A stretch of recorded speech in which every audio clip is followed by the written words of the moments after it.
Hi, it's me, Stitches.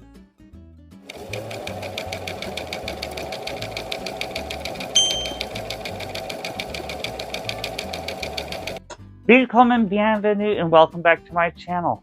Guys, we are on week 12.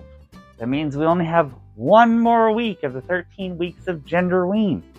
So, thank you very much from the bottom of my heart for following along with this journey. And let's see who week 12 is. Ooh, I almost lost one. It is Mad Madam Mim. That's going to be a little fun to do. So, you know the drill. We got to go ahead and do the research and then go to the thrift store and see what we can find. Hopefully we find everything. So let's go! Okie dokie. So, let's go ahead and start the research. Okay. Mad Madam Mim is the main antagonist in the Disney 1963 animated feature film Sword in the Stone. Okay. Let's see what her color palette looks like. So she is wearing a purple, seems like a purple bodice with a fuchsia under shirt and a fuchsia skirt with purple shoes and has purple hair. What time period is this? Okay, so late 5th and 6th century. So it looks like a lot of robes and tunics.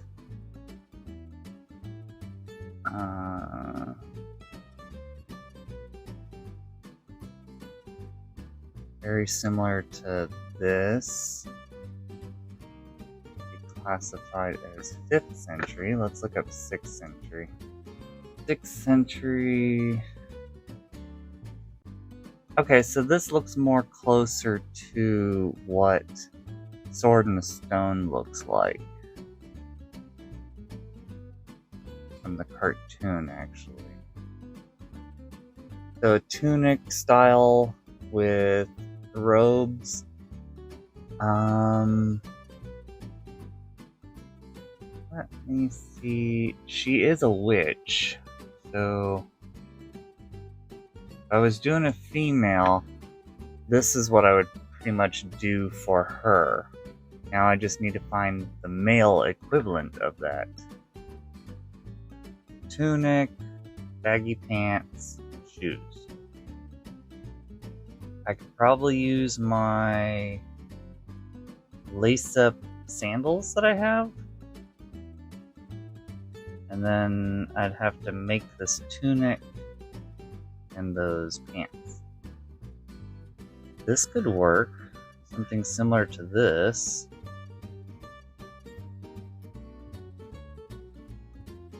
I wonder. This is way before Renaissance time period. Henry VIII is 14th century.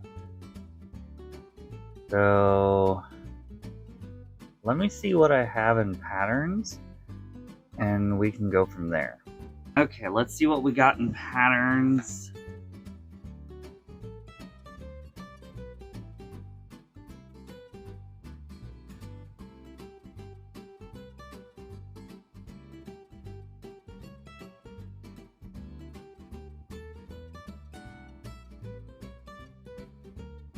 These are the 3 patterns that I currently have that are quote-unquote a medieval style.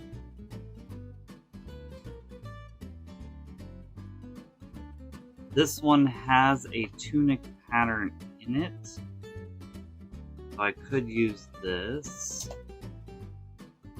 doublet over part, which this one right here worked with that. So if I did the tunic from here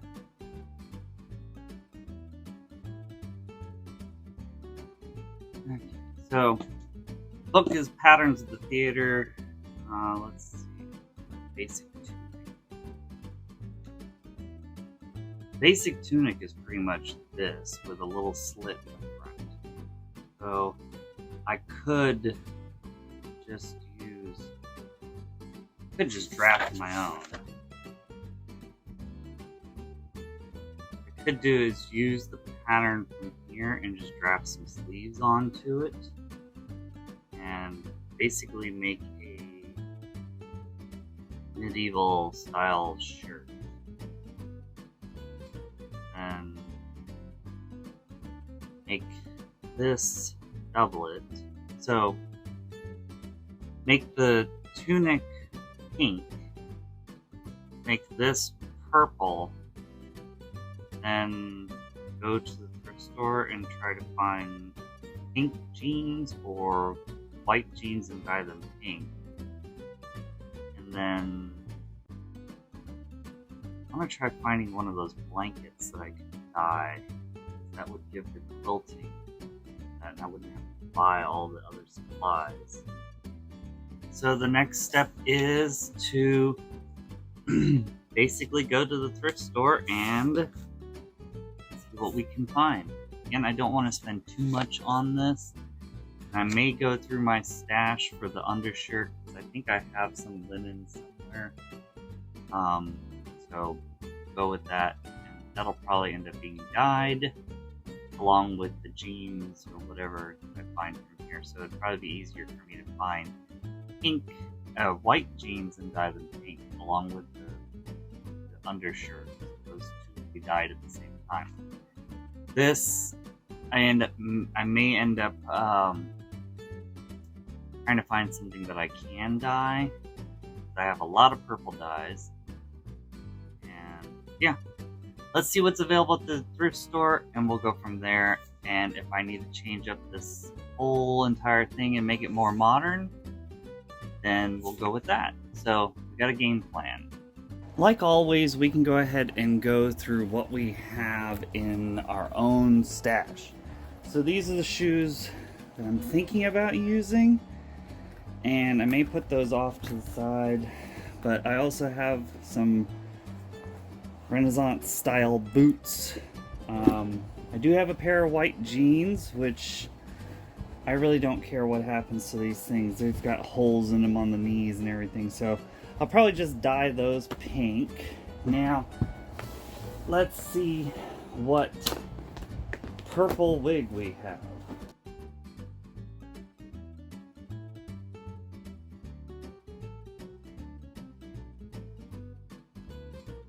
So I have this pinky lavender style. I think it's a lavender. I think this will probably work the best for her. Tease it out a little bit. I don't know about this one. This may be a little bit more blue on camera. I don't know, but it's more purple in person.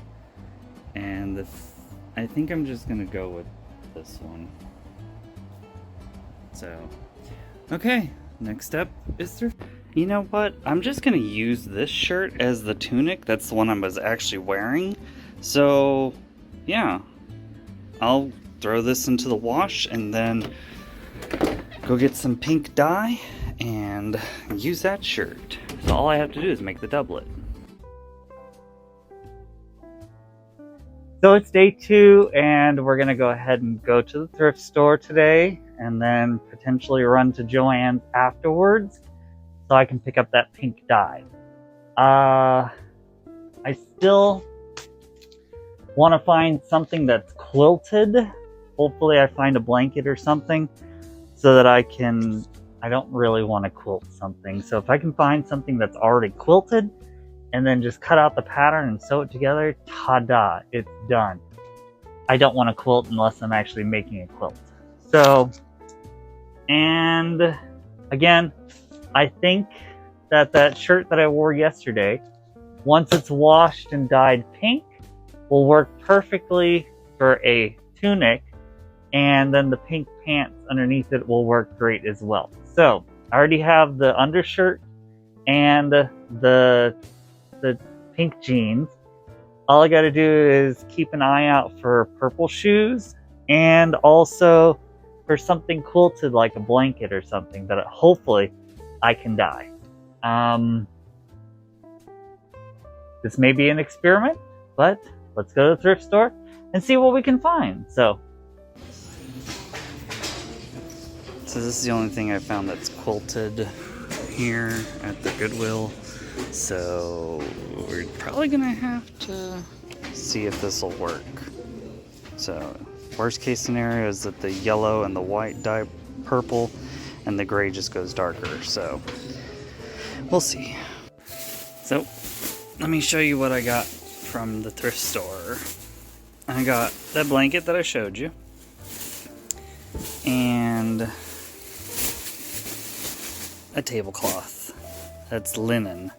So potentially for another project for Renfest or something, I'll use this to make shirts. Other than that, from Joann's, I got something to drink. I got some cording, two bottles of dye, some of these dye applicators, and some Pellon for another project. So that's everything that I got from the thrift store today. I'm gonna probably take it easy for the rest of the day. I'm pretty tired, so.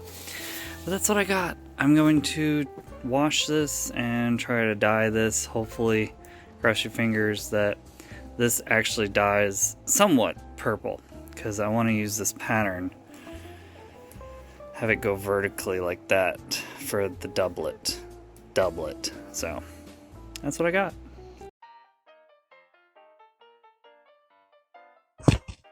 Well, hello there. Today's a new day. My plans for today are to go ahead and cut the fabric. Last night I cut out the pattern and dyed the fabric, so hopefully I can get the doublet portion of it done. That way tomorrow all I have to do is pretty much style the wig and do the reveal. So cross your fingers that we can get everything done today. I am fully caffeinated, so let's go ahead and get started. Let's go! So last night I got the fabric dyed, so this is that white shirt that I had, and then here is the white jeans, and this is as purple as I could get this blanket. Not my favorite, but it's still better than nothing. Now the situation is the pattern itself is just a little bit longer than the actual fabric, because I want the pattern to run this way and not that way. This blanket is not very wide, but it is very long. So I think I'm just going to make the executive decision and cut the pattern it's only about like 2 inches shorter, so it's not much of anything. I'm going to have to find some purple fabric so that I can bind out the arm's eye, the neck, and all the way down center front, around the sides, up the sides, then back down the sides, and around the back. But that may be the better bet to go, so I may have to run to Walmart and pick up some fat quarters and then make some bias tape. So may end up running to Walmart. Don't know yet.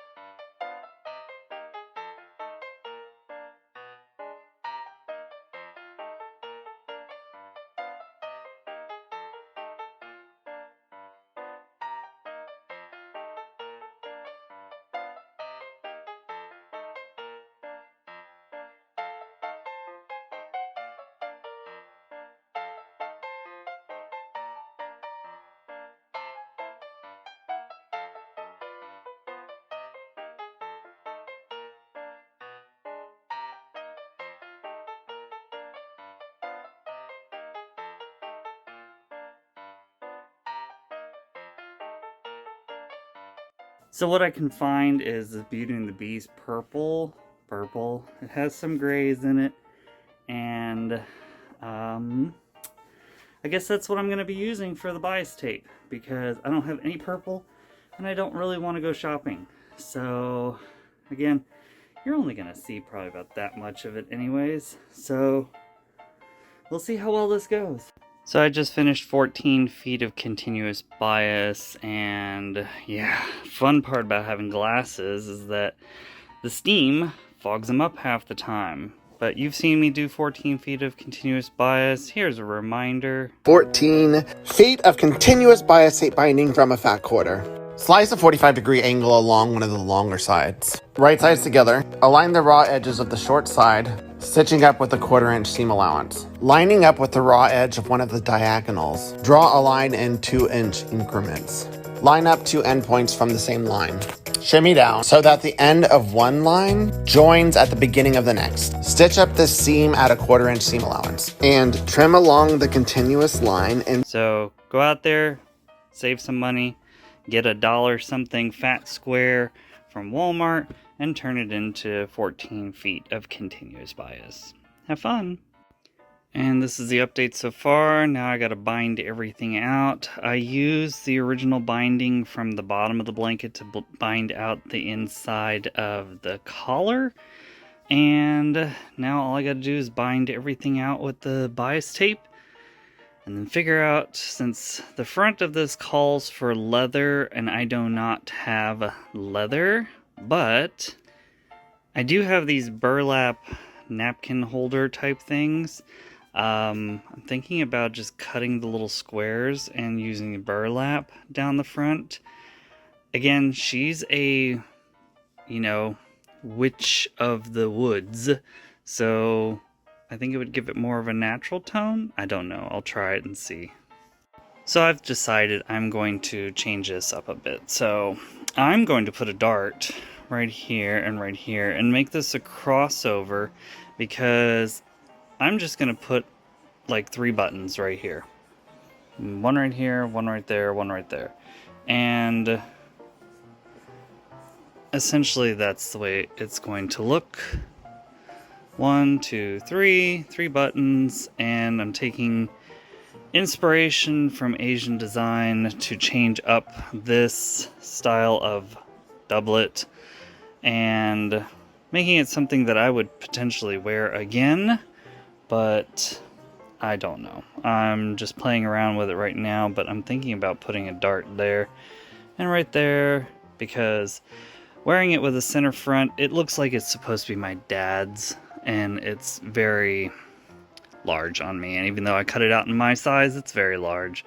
So I'm basically gonna say screw it and put a top stitch dart right there, put the binding around the thing. By the way, I did run out of binding for 14 feet, so I have to make some more for that and also for around here. And yeah, we're gonna make some progress on this today. So I am not liking this.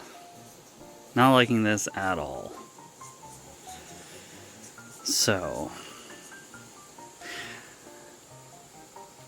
I think this is gonna go into the Doom box, and I think I'm just gonna put a purple t-shirt over the top of it and go with that, because her outfit is so simple to begin with, and I'm trying to make it a little bit more historically correct, when in reality it's a cartoon. There's nothing historical about this. And I wasn't too happy with the pattern to begin with, and I've just tried to push on. So I think this is going to go into the Doom box and potentially be used for something else?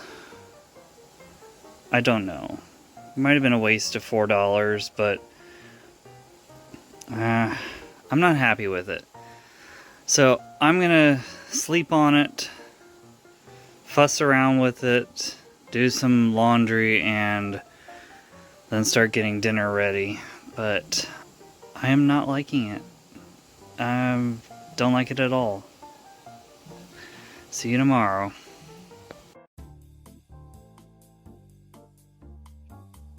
Hi again, it's day 4, and I'm not happy. Not happy in the least. So, the doublet's not turning out the way I want it to, and it's my fault because the fabric didn't dye the right color that I wanted it to be. And also, the trim I chose for it was not the best trim out there, period. So, I'm scrapping it. I'm going to go ahead and go with a purple t-shirt, and I ordered some wigs. So, I'll play around with these and see which one works better.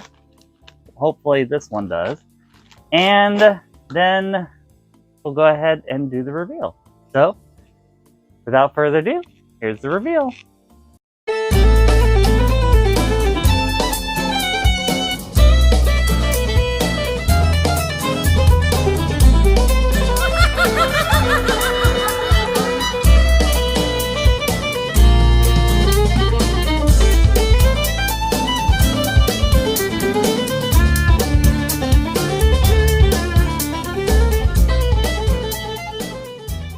So hopefully you liked that reveal, as her costume is very basic anyways. I think I was trying to over elaborate it just a little bit and try to make it more historically correct when I could have just done it as it is. The way she's dressed is basically a purple over bodice and a pink undershirt with a pink skirt and petticoat.